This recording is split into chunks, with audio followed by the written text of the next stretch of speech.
আমি জানো যে অসমীয়া ভাষাৰ এটা বিশেষ শব্দৰ বিশেষ বৰ্ণ আৰু উচ্চাৰণ হ'ল স উচ্চাৰণটো বা স বৰ্ণটো অন্যান্য ভাষাত নাই, সেইটো চ উচ্চাৰণ হয়।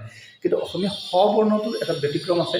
স বৰ্ণটো যদি অন্য বৰ্ণৰ লগত যুক্ত হয় তেতিয়া স উচ্চাৰণটো চ হয়, আমি সকলোৱে জানো। সেইটো বিষয়ত আমি অকণমান বিতং ভিডিঅ' এটা বনাম আজি। মই আগৰ ভিডিঅ'টোত যেনেকৈ আমাৰ উৎসৱ উচ্চ চিকিৎসা আছিল, সেইটো কেৱল আজি আলোচনা কৰিম। খণ্ড তটোৰ উচ্চাৰণ আচলতে এটা সম্পূৰ্ণ বৰ্ণ হিচাপে নধৰে, খণ্ড ত হয়, তটোৰ আধা উচ্চাৰণ হয়। তাৰপিছত যদি স হয়, সেইটোৰ সটোৰ উচ্চাৰণ চ হৈ যায়।